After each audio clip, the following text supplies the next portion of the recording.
everyone. Happy evening, good evening, good afternoon, good morning, whichever time zone that you are joining us from. I am so thrilled to be back and be live with you all. It's been a while, but here we are. I'm not going to talk too much about me because I've got a wonderful guest here with me tonight, Scott Colby, who I will introduce in just a second. So I'm going to let you all know that we have got access to the chat. So please drop in the chat where you're joining us from. We love to see you in there. And tonight we are talking about grief from a cat dad's perspective. So you've heard me talk about pickle before, and if we've got time today, I may share a bit about that towards the end. But tonight I wanted to get the perspective from somebody else, and particularly a cat dad. So let me introduce you to Scott. He's a compassionate health coach and dynamic public speaker who inspires audiences to cultivate gratitude, connection, and well-being in their personal and professional life. He's also the creator of Golden Whiskers, a newsletter and podcast dedicated to helping cat owners, or guardians as we call them, focus on love, longevity, and legacy for their senior cats. Welcome, Scott. It's lovely to have you here. Hello, Julianne. Thank you for inviting me. It is so great to be here. So before we get started, you've got to show everyone your jumper. Oh, yes, my jumper. Okay, my hoodie, as we call it in the U.S. Yes. When you said that, I'm like, what's my jumper? So my hoodie, so it says Cat Dad here. Love it. And then on the one side is the names of my two cats that have passed away, Nomar and Mia. And on the other side, my two current cats, Nico and Milo. Absolutely brilliant. He showed me that before we went live, everyone, and I tell you, I am so jealous. I've got sparkles on my jumper. That is nothing compared to his. Pretty awesome Christmas gift I got from my friend Lori. It's beautiful. Shout out to Lori. Absolutely best gift ever. It is. Okay, so hello, David. Hello, Sarah. Hi, Linda. Thank you all for being here. So we're talking tonight about your two cats, Mia and Nomar, because they're the two that are now in spirit form, no longer with you. And I wonder if you could just give us a bit of an overview as to how they came to be with you, your relationship with them, before we get into the kind of heavier stuff with the grief. Yeah, sure. So I adopted them in July of 2003. So way long ago, when I lived in Dallas, Texas, and I was going to a shopping mall with my sister who was visiting. We were going to buy some clothes. I noticed the SPCA was there doing kitten adoptions. I'd never owned a pet before. And I said, hey, let's look at the kittens. And I ended up coming home with no new clothes, but with two kittens. And so I named them Nomar and Mia after athletes. So Nomar Garciparra was a professional baseball player, and Mia Hamm, a professional soccer player, who are married in real life. And then somebody who lives by themselves like I do and never been married. They were my companions, just my family, my kids, whatever you want to call it. They were just my life. And they weren't from the same litter. So they were about 2 weeks apart. I adopted them. They were, roughly 12 and 14 weeks old, but they were from the same foster home. Mm-hmm. So they did know each other. They were young kittens when I got them. And they just became my life, like they are for a lot of pet owners.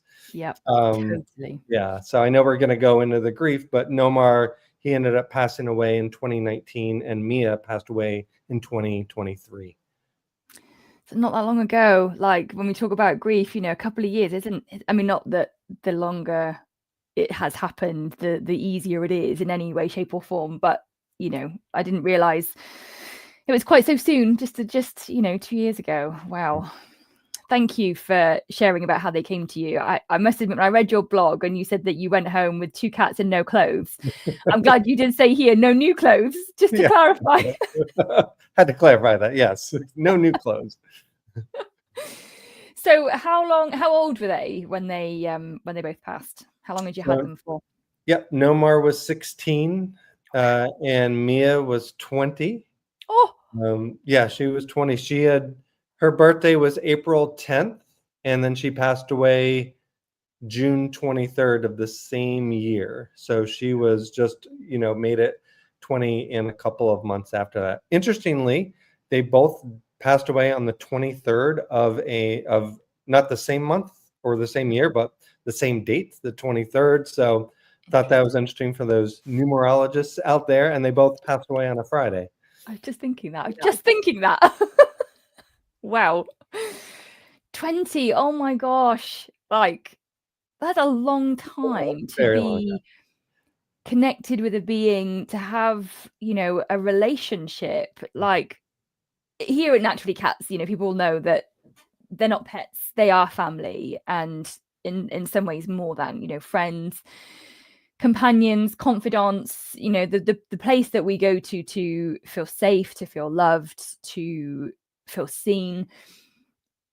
How was it, like, after 20 years to have to say goodbye? It was hard. You Mm. know, so when Nomar passed, that was my first ever pet loss. Mhm. But I still had Mia, at least. That was the one saving grace. Nomar passed away about 10 days before I was making a big move from Colorado to Tennessee. Thought I was moving with 2 cats, and I ended up only moving with 1.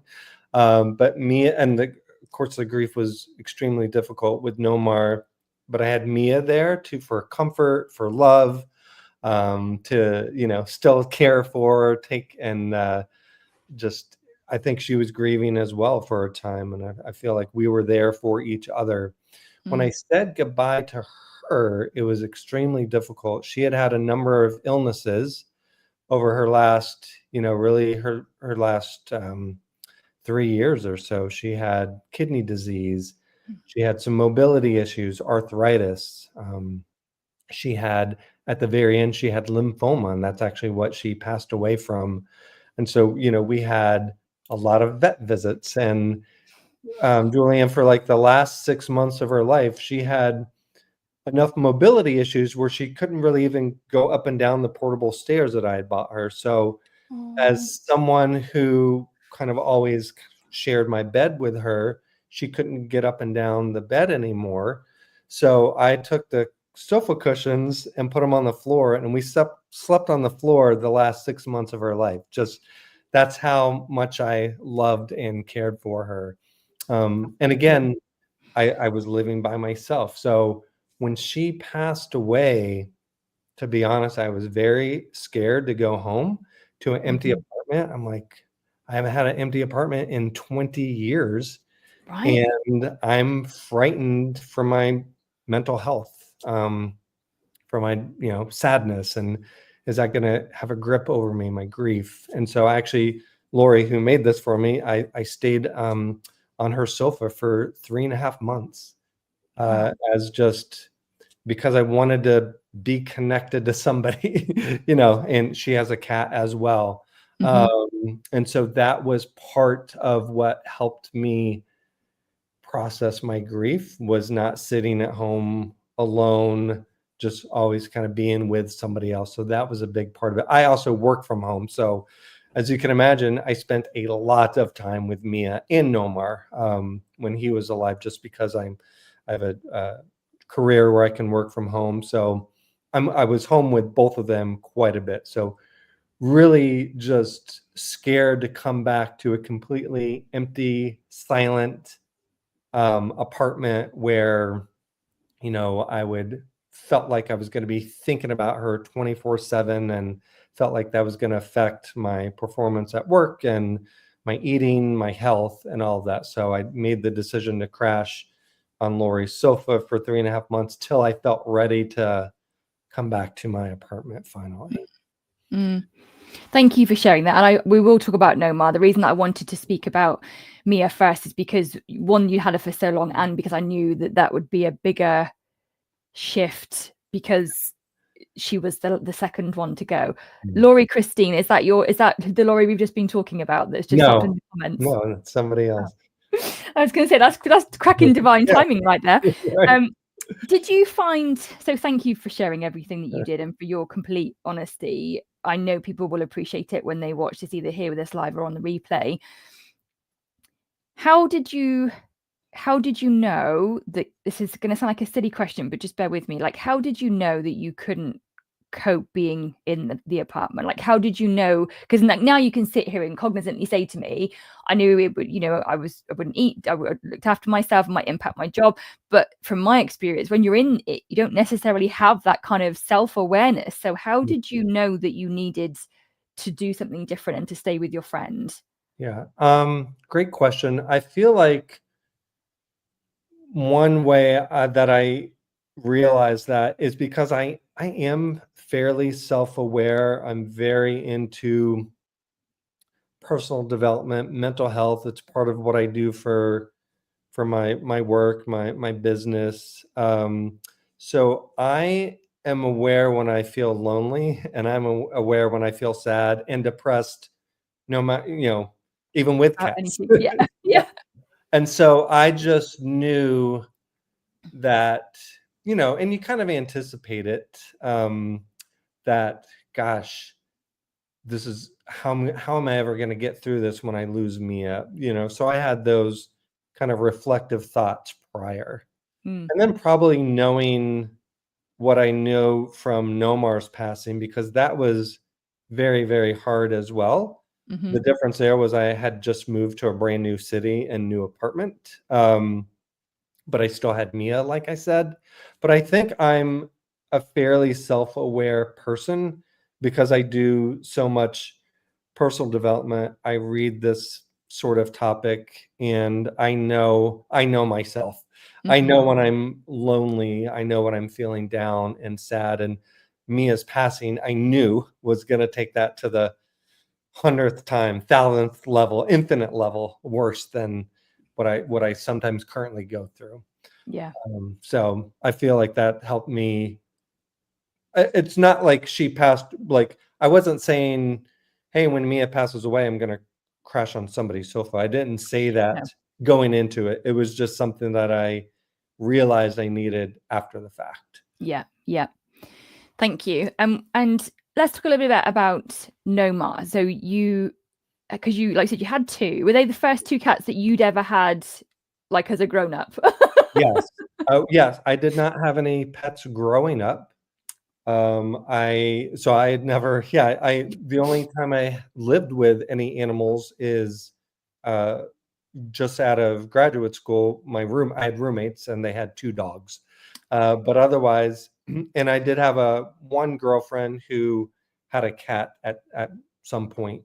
But otherwise, I'd never had any pets on my own. So this was the first for me. Yeah. That's what I thought. So just like checking in that they were, like a big shift Yeah. into responsibility, accountability, like you said, being aware of how we're feeling, what they need, that kind of thing. And it becomes all consuming, doesn't it? In a great way. Like I know there's people here in the community that are with us. Some of them are from the My Solid Guardian community, that our cats are everything. And particularly when they get older or they get infirmed, like you said about sleeping with the cushions, I swallowed because I'm like, I did something similar with Pickle. You make all the changes in the home to accommodate them as best you can. Yeah. And they become everything, don't they?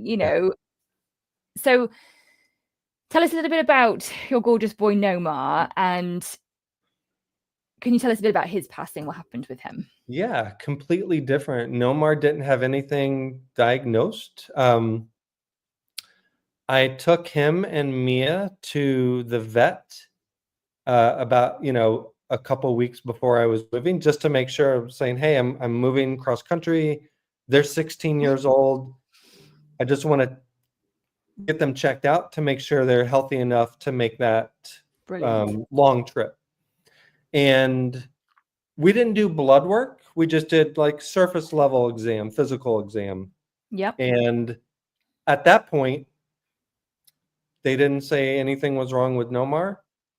Okay. Mia needed a tooth pulled. She was having an abscess tooth. Nomar had a tooth pulled a year prior to that, but Mia needed to get a tooth pulled. So they said, Nomar's fine. We're going to schedule. Mia's fine. She just needs to get this tooth pulled, and then we'll do that before you move. So that was on a Friday. The next Monday, they called me and said, well, Mia's got early stage kidney disease. So that was brand new. And we don't, with her age, we don't really want to put her under anesthesia right now to get her tooth pulled. So it's like, we'll just work on managing the pain. Okay. And I said, okay. So that was on a Monday.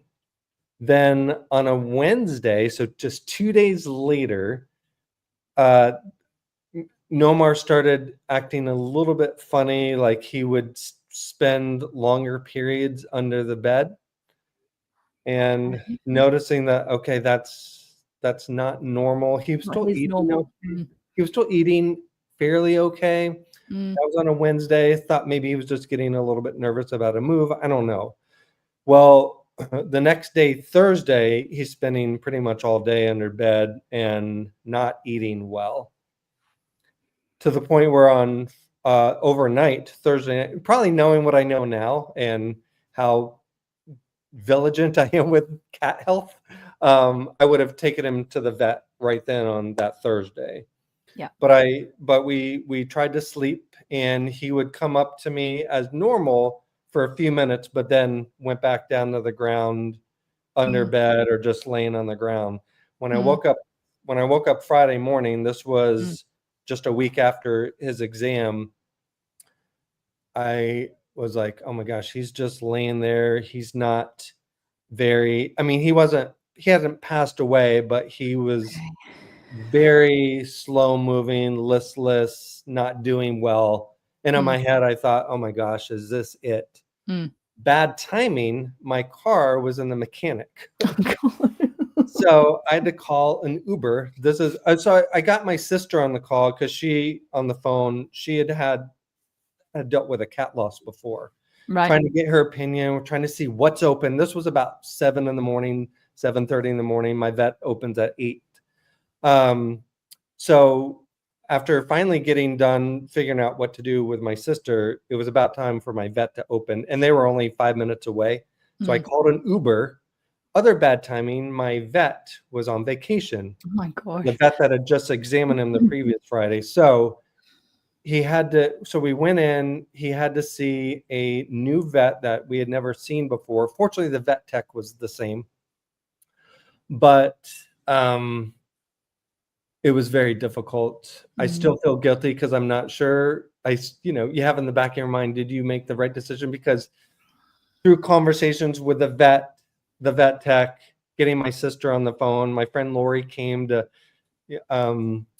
just kind of be there with me because she knew Nomar and Mia intimately. We made the difficult decision that it was time. We still didn't really know what was the cause of this, but he wasn't getting any better. He wasn't doing well. And so for me, not that it was like sudden, like hit by a car sudden, but to me it was very sudden. Yeah. I didn't expect to be leaving the vet without a cat. No. So that's how his came about. And again, it was about 10 days before I was moving from Colorado to Tennessee. So that was very difficult. My first pet loss. And did it really did it hit you? I know you're aware of it because you literally left the vets, like you said, without him. But were you, particularly with the move coming up in just over a week, were you able to really process what had happened? I agree with you. It is very sudden. Like it wasn't like a about one and done, but it still was incredibly quick. Were you able to process it? I think so. I had a lot going on in that time with that big move. In fact, the next day we had already scheduled like a going away party for myself with some of my friends. And we decided to have it because just connection. I need connection when I suffer loss, basically, I guess is the bottom line. I need to be around people and have that connection. It probably hit me more after I got to Tennessee. And now I'm in a brand new apartment and I'm all alone or with Mia, but not knowing people here. And I think, just you have more time to think about it. COVID came around 6 months later. I guess I don't know if it's a saving grace, but I left the apartment I left Nomar's last apartment, so I didn't go through the like, oh, that's where Nomar slept, and that's where Nomar and I hung out because I moved. Yeah, everything was different. Then do you have some guilt? Like, did I make the right decision? Well, shoot, I left Nomar back in Colorado, and here me and I are different state, and kind of that sort of thing I worked through. One great thing about Knoxville, where I live, is where the University of Tennessee is, and they have a great vet, like a vet social work department, and so they offer 6 free grief counseling sessions for pet loss for anybody that lives in Tennessee. So I took advantage of some grief counseling, both when Nomar passed away and Mia. That was one of my questions, actually. Did you, how have you helped? I know you said you're self-aware, and I think when we're emotionally self-aware, there is so much that we can do, journaling, working through it, reflecting, ceremonies, whatever it may be. But so would you mind talking a bit about that? How did it help you or not? How was that counseling for you? Yeah, I think grief counseling helped me just by being able to talk to somebody about it. Yeah. Being able to express my feelings that I feel guilty, I miss him, I love him, I don't know how to move forward. Just having somebody there to listen. I think even, talking to you about it, talking to your audience, I think is helpful because I love Nomar and Mia, and I feel like that they're always going to be with me. They've helped guide me in some of my, decisions on projects I'm working now, as you know. And then I think the other big thing I did was journal. I started, especially for Nomar, I think because Nomar had an extreme amount of guilt. With Mia, I kind of knew it was kind of a slow process. With Nomar, it was quicker. With Mia, I knew the vet even said it was the exact time with Mia because of all of her health issues, but we didn't hang on too long, so it was very helpful. With Nomar, still had questions, still had guilt, so I started to write letters to him in a journal. It was very therapeutic, I guess, just to do something like that. Yeah, I'm sorry, I didn't mean to clap as in to cheer you, but that is something that I think is incredibly powerful. That is one of the, funny enough, the lessons in my Become a Solid Cat Guardian program is about connecting with the cats, the ones that came before, the ones that we hold the guilt for. And I'm really glad that you brought that up because I don't think that is something that's talked about enough when we talk about pet bereavement. We talk about how you can honor them. We talk about how you can, deal with your emotions. But one of the heaviest and most dense emotions is the guilt. Like you said, did I do the right thing? Was it the right time? And sometimes for me, there was shame as well, like should I have done it sooner, should I have noticed this, the shouldas, and so I'm not glad that you experienced that, but I'm glad that you're able to talk about it and share that was part of your experience and that you decided to find a way forward from it. So thank you. I'm really conscious of oh my gosh, hello there we go. This is Milo. Hello, gorgeous boy. Hi. So we're aware of the time. Thank you for the time check, Milo. So unfortunately, we've only got Scott for just 2 more minutes because he's got somewhere else to be, but I did say that we might have him back. So before we wrap up, thank you so much for sharing your experience, for speaking up about journaling and writing letters, getting grief counseling, having support from friends, the mixture of emotions that you've experienced with the 2 different passings of Mia and Nomar. Could you just share how people can connect with you if they'd like to, and that special project that you mentioned, if you could just share about that? Absolutely. If you would like to connect with me, probably the 2 best places are email. So just smcolby@gmail.com. And then you can also check me out on Facebook. You could just look up Scott Colby and you should be able to see me. I'm holding 2 cats in my profile picture there. And then, I'm working on a virtual feline wellness summit. So Julianne is actually part of it. I'm interviewing 21 amazing professionals in the cat wellness community on all walks of life. We're talking about nutrition, preventative, senior, behavior, mental health, all that good stuff. So it's coming out soon, and it's just, again, one of the things that I feel like I'm called to do. I want to learn more about how to keep my new cats well, things that maybe I didn't know with Nomar and Mia, and to share that information with as many people who will watch and listen to these interviews as possible. So thanks for asking, and thanks for being a part of that. Oh, my pleasure. I can't wait for it to come out. I'm excited to see some of the speakers and to watch their content. So just to say, everybody, make sure you follow Scott on Facebook, because the information about the summit will be coming out. He's also going to be launching, if it's not fully done already, a newsletter, Golden Whiskers, I think it's called. Yes. Golden Whiskers. Yep, that's all on senior feline wellness. Yes, so he's got a lot of cat content, and it's been an honor to connect with you. So thank you very much for being here tonight. I'm sure we'd love to have you back, and I will liaise with you about that another time. So I'm going to stay on and share a bit of my experience with people about Pickle. So thank you so much, Scott, for being here, and I will speak to you soon. Sounds good. Thank you, Julianne. Bye, everybody. Bye. Okay. I just wanted to come into the comments and connect with you all. So thank you very much for being here. And I know it was a short time that we had to connect with Scott, but unfortunately we're trying to arrange, international calendars, and that's the best option that we had. So let me just come to Linda first of all. You shared about your cat's passing, and I wanted to say thank you. Thank you to everybody that's come into the comments. Thank you to Laurie. And I know this is a really tough topic, and when we see somebody else going through grief and we hear about their experience, it can give us comfort, and it can also be upsetting and unsettling. And I hope that if anything has come up for you from watching this session, either live or on the replay, that has unearthed emotions in you, or anything that's kind of brought up, a mixture of things, please get in touch and get support, either with Scott or with myself, info@naturallycats.co.uk. Reach out and share it with someone, because it would be a real shame for you to experience emotions from this session and then push them back down. Okay. Oh, no worries, David. I will share your thanks with him.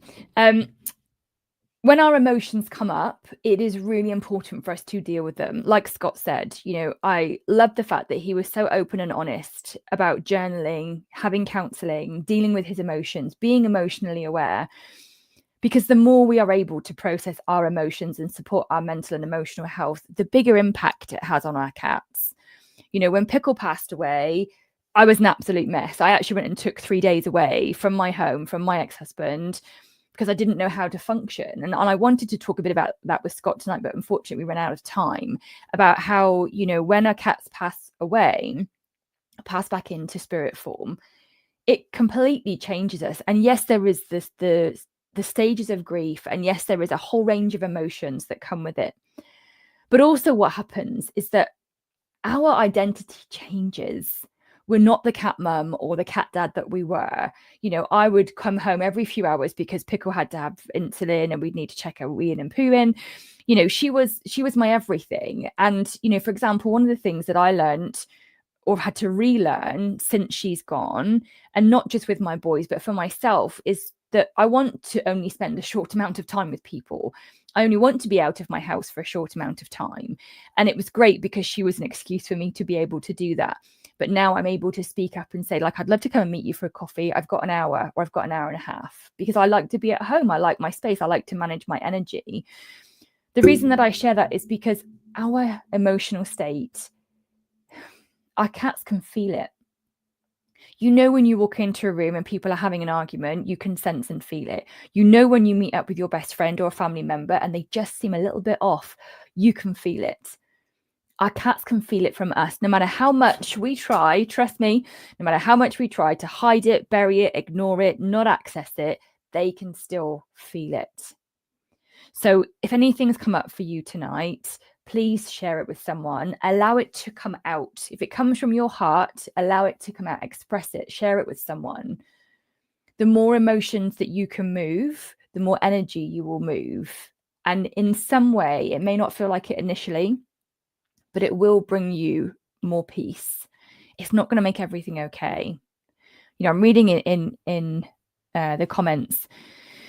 about cats that have gone and how they've happened. You know, Linda, the daughter's cat, who was still with you. Where was Laurie said, Nathan died suddenly last Wednesday. Oh my goodness, like I can't imagine how hard and difficult that's been. Never been sick. Of course, there's no words. There are no words. There are no words that explain how we feel at times. And therefore, being with someone or even just sitting with that pain is the best that you could do. And when it comes to grief, give yourself the chance to process it, the chance to feel it all. Anything that you shut away, block off, bury down will come back later, and it will be even more painful. You know, I sit here and speak from experience. My gorgeous girl, I look up, she's on my wall. It was 6 months after she'd passed away that we got Leo, and I really wasn't ready. My ex-husband said he wanted a cat because the house felt empty, and I should have trusted my instincts and said no, but Leo was meant to come to me. For the first 12 months of having him, I was still processing my grief and pickle. And here I sit, 19, 20, 21, 22, 23, 24, 6.5 years later, and there are still times when I feel into the grief. So know this, my loves, grief is not linear. There is no right or wrong way to grieve. Sometimes you might just even need to take it minute by minute, literally 10 minutes at a time, an hour at a time, a day at a time.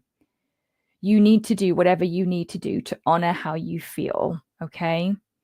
So thank you all for joining me. Let me just see if there's anything else.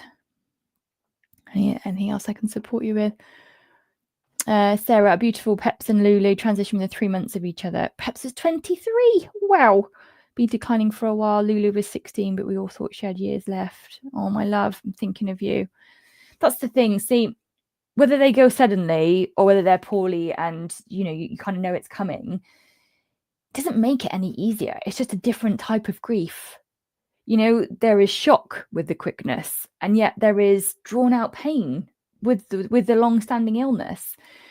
There is anticipatory grief, you know, when you know that things are kind of changing. And amongst all of that is such a range of emotions. And that is where I encourage you to connect with yourself, to allow yourself to feel whatever it is you're feeling.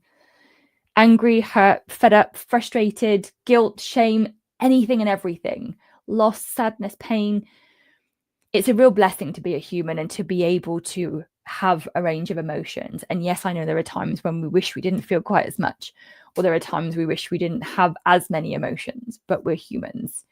So the best thing that you can do for yourself and your cats, if you've still got any, they're still with you, or you get new ones, or whatever your situation looks like, is to allow yourself to feel. The bottom line is, my love, it's okay to feel what you feel, whatever that may be, whenever that may be. So look, I'm going to go because I think I could probably chat about this subject for another half an hour. Thank you all for being here. I really appreciate you being in the comments, and it shows me that I'm not talking to a blank screen. And thank you all for sharing your experience. Thank you for sharing your losses. Thank you for sharing how you've connected with this situation. I hope that you've enjoyed the short amount of time that we had for Scott. I promise you I will get him back. The Wellness Summit is coming soon. Scott is sending emails out to all of his speakers in the next couple of days. So as soon as I've got links for signups and stuff like that, I will share it with you all. So watch this space. It will be on my social media and it will be on Scott's on Facebook. And just before I go, if you are dealing with or have blocked off a lot of emotions from the cat that was before, and you want to deal with it, consider coming to join us for the Become a Soul-Led Cat Guardian program. It's a 4-module course. The first 2 modules are about you. The second 2 modules are about your cat, and they can be in spirit or in physical form. It's about helping you to connect deeper with yourself so that you can connect with your cat, allowing you to come out of your head and the shoulds and come into your heart to feel that beautiful range of emotions, to find it, as we say, find it, feel it, and release it so that you can have and enjoy that soul-to-soul connection with your cat. So if you're interested in the Soul-Led Guardian program, full details are on my website, naturallycats.co.uk. Thank you for joining me. It's been a real honor to be here with you all. I am so thrilled to be back. The live sessions will be every month. So I've got February's lined up, March is lined up. I'm just waiting for the next speaker to confirm April or May. So watch this space. I'm back with a vengeance, and you will see much more of me online live in 2025. Sarah says as an ending comment, it's an awesome program. I completely agree. Thank you for sharing, my love. Enjoy the rest of your evenings, afternoons, or mornings, whichever time zone you're in. Thank you for being here, and I look forward to seeing you all soon. Take care, everyone. Bye for now.